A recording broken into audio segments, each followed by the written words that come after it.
Pemirsa, ratusan masyarakat desa Tanjung Terang datangi Pengadilan Negeri Muara Enim menuntut pihak pengadilan supaya dininjau kasus penganiayaan oknum kepala desa.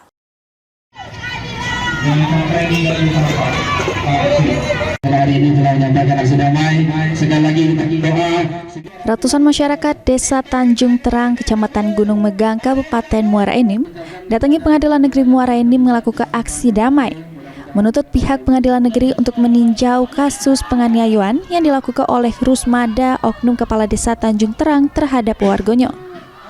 Berdasar keputusan Hakim Pengadilan Muara Enim, oknum Kades cuma dicampak ke sanksi tindak pidana ringan sama hukum percobaan.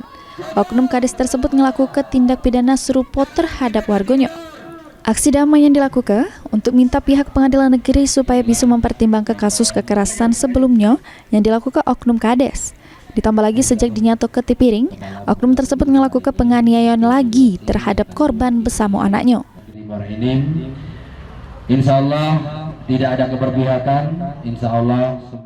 Kami menyampaikan kepada Pengadilan Negeri Muara Enim untuk mempertimbangkan kasus-kasus sebelumnya yang dilakukan oleh oknum kepala desa Tanjung Terang, dan kami mohon dengan sangat untuk melihat dari sisi kekerasan terhadap anak dan perempuan yang kami pantau dan yang kami ketahui sampai saat ini proses bakal akan dilakukan sidang di Pengadilan Negeri Muara Enim pada hari Rabu depan.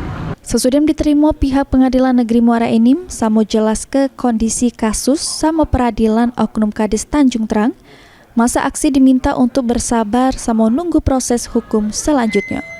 Mardiansyah, PAL TV.